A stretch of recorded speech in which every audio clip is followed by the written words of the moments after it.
de la désinformation volontaire. Voilà ce qui s'est passé au Québec dans les années 90 et qui continue de se passer dans les années 2000. Par désinformation, ou si vous aimez mieux mensonge, on est arrivé à nous faire croire, à nous les Québécois, que ce qui se passe dans le monde de l'éducation reflétait la volonté, un large consensus des Québécois.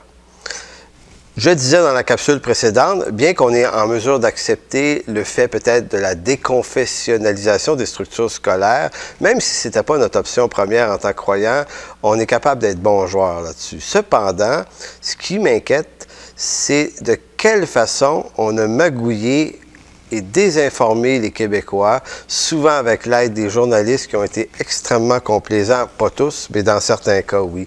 Donc, voici la liste de ceux qui ont fait de la désinformation et je vais poursuivre dans les capsules qui suivent à les citer. Si je les accuse d'avoir fait de la désinformation, je dois avoir des preuves écrites de ça.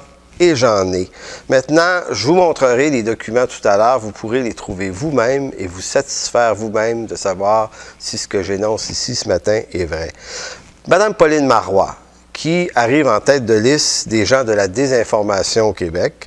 Il y a Mme Marie Malavoie également, qui est une bonne amie de Mme Marois, membre du même parti, désinformation profonde. Il y a M. François Legault également, dans les capsules de la semaine dernière où on voyait tout le délire dans lequel M. François Legault s'est laissé aller. Et c'est un chic type en passant, M. Legault. C'est un monsieur pour qui j'ai de l'admiration. Et je sais très bien que ce qu'il disait, ça lui venait probablement de hauts fonctionnaires et de gens qui lui ont dit quoi dire. Malheureusement, M. Legault a accepté de les dire, ces choses-là.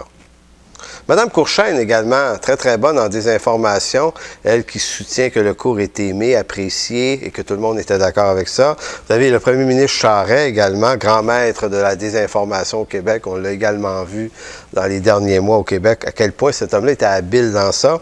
Ensuite, vous avez les auteurs du cours ECR, les pères, les mononcles, les matantes du cours ECR, Georges Leroux, Fernand Ouellette, Denis Waters, qui est très très bon dans la désinformation, M. Jacques Racine également, Jean-Pierre Proulx, et vous avez également le CAR. Le CAR, c'est le Comité pour les affaires religieuses qui publie beaucoup de documents. Alors, vous trouvez ça sur Internet gratuitement.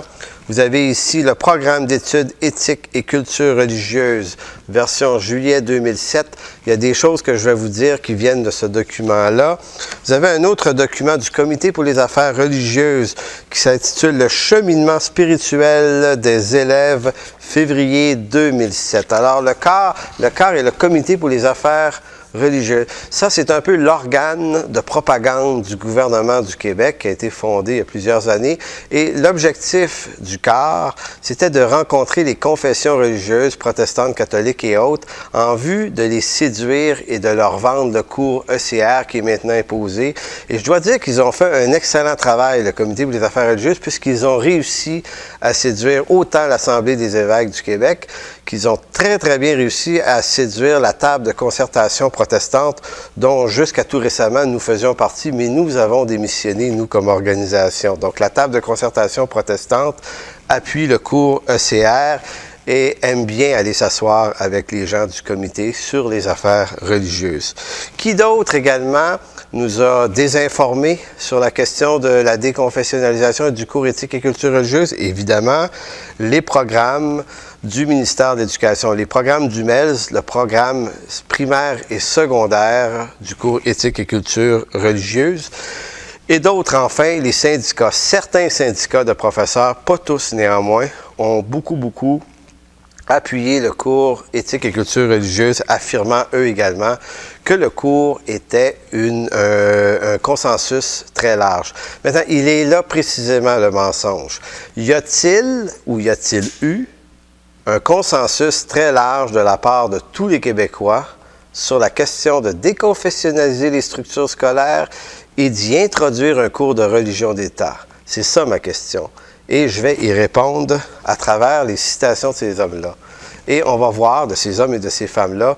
Et moi, je vais vous lire des sondages qui ont été réalisés par des maisons, par des sondeurs québécois qui sont reconnus autant que Léger Marketing et autres, qui vont nous prouver que tous ces gens-là mentent lorsqu'ils nous disent qu'il y a un large consensus au Québec. Vous savez, si on en croit la parole de tous les bien-pensants qui nous dirigent pour notre bien, il semble qu'il y avait un large consensus autour du projet du cours éthique et culture religieuse et de la déconfessionnalisation des écoles québécoises. Mais cependant, aucun de ces interlocuteurs-là n'a de chiffres. Toutes les fois qu'ils nous parlent comme ça. Ils nous disent qu'ils ont la certitude qu'ils ont des appuis. Et la raison est bien simple. La raison pour laquelle ils n'ont pas de chiffres lorsqu'ils parlent, c'est parce que les chiffres en question n'existent pas. Aucun sondage depuis 20 ans au Québec n'appuie les déclarations de ce groupe de gens-là qui font de la désinformation. Voyons un petit peu ce que dit le ministère de l'Éducation en rapport avec le cours ECR. Écoutez bien, c'est très intéressant. C'est dans ce contexte que le programme éthique et culture religieuse est offert. Retenez le verbe offert, le verbe offrir, à tous les élèves du primaire et du secondaire, largement souhaité. Retenez deuxième information, largement souhaité par la majorité de Québécois. Il remplace les programmes d'enseignement moral et religieux catholiques et protestants jusqu'ici dispensés dans nos écoles. Le nouveau programme permet d'offrir, troisième élément, le verbe offrir, une seule et même formation à l'ensemble des élèves du Québec, tout en respectant, le verbe respecter. Ici, c'est le troisième verbe important, qui respecte la liberté de conscience et de religion des parents, des élèves et du personnel enseignant. Ça, là, c'est le ministère de l'Éducation dans les programmes qui nous dit ça. Maintenant, trois verbes très importants. D'abord, ils vont nous dire qu'ils nous offrent, et qu'ils offrent aux élèves. C'est faux. Le cours ECR n'est pas offert, il est imposé. Deuxièmement, ils nous disent que s'il était largement souhaité. Le verbe souhaiter est-il largement souhaité? Non. Plusieurs sondages nous ont dit le contraire. On va les voir un peu plus tard. Et le troisième verbe, respecter. Que le cours respecte la liberté de trois personnes, de trois groupes de personnes. Il respecte la conscience des parents, des élèves et du personnel enseignant. C'est faux dans les trois cas. Le cours de religion d'État ECR ne respecte pas la conscience ni des profs, puisqu'on a retiré l'article 20 qui leur donnait le droit de ne pas enseigner un cours au contenu religieux qui est contre leurs valeurs. Il ne respecte pas ni les élèves et il ne respecte ni les parents. Désolé, ici, on parle d'une désinformation gênante de la part du MEL.